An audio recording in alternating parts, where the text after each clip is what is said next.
Mingon siya, late have I loved you, O Lord. O diha nagpadayon siya sa pag-ingon sa pagsulat. You were with me, but I was not with you. You were with me, but I was not with you. Mga igsuon, kini nga mga pulong ni San Agustin, nindot kay kini siya nga kaambuhan. Diin, it perfectly captures the heart of the gospel today. In what sense?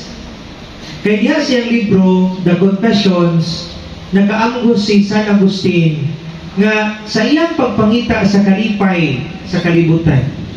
Diha sa iyahang mga kasakit, sa iyahang mga sayok, sa iyahang mga kasalanan, dito niya naagduhan that God was always right beside him.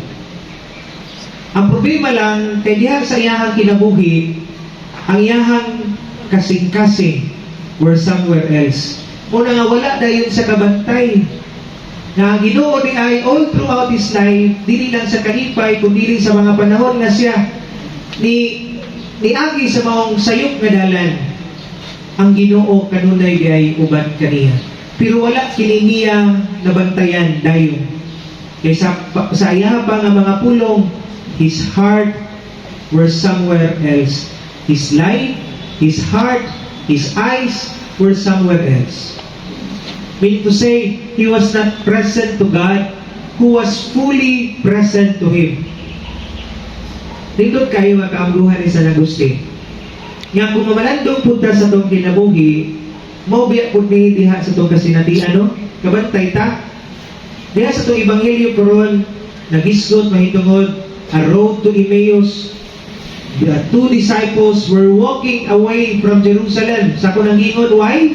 Because they were deeply saddened. Nag-uul kayo sila, they were disappointed, they were frustrated. Nga no, kaya ang ilang gituuhan, ang ilang gilauman nga mao ang Mesiyas na magluwas sa Israel. Nasaksihan nila nga nag-antos, gipasakit, ug namatay sa krus.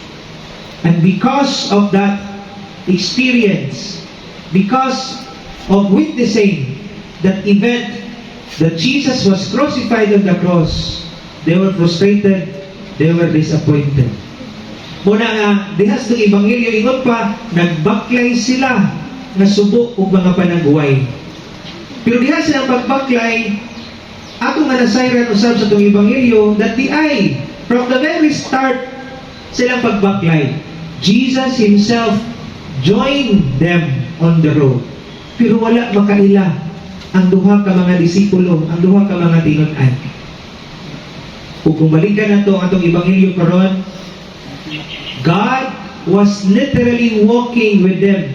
It's not just an imaginary nga naglakaw, but they were not with Him. The same with the words and realization of Saint Augustine. You were with me, Lord, but I was not with you. Sama sa mga duha ka tinun-an. Feeling nila, patay ang Ginoo, patay na si Jesus, wala ang Ginoo, pero di ay uban kanila nga naglakaw. Pero wala lang sila kaila ni Jesus. Siguro aron masayo nato o mas mahinumduman nato pag-ayo ang mensahe sa itong Ebanghelyo karon. Let us try to remember the three important P's.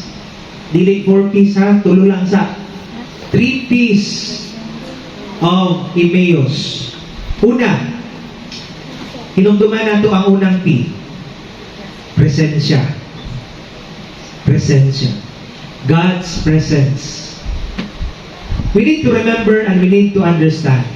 Ang presensya sa Ginoo, dili lang nato mabati panahon sa atong kalipay o mga kalampusan sa kinabuhi. But most of all, we can feel God's presence. He is always present, especially in times of sorrows.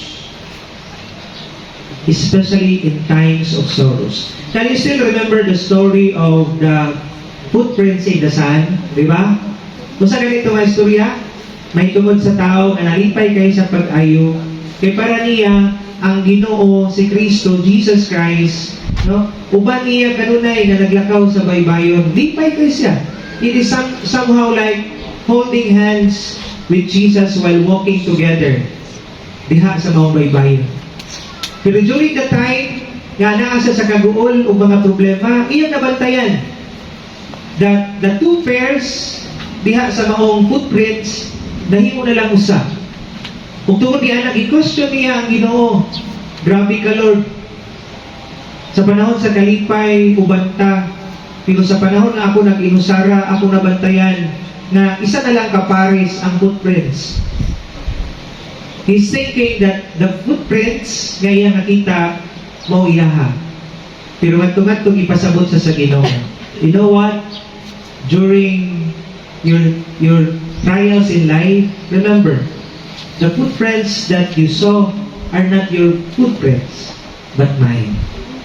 Kaya sa panahon na nagkalisod ka o dili na nimo kaya mulakaw, I care with you. I care with you.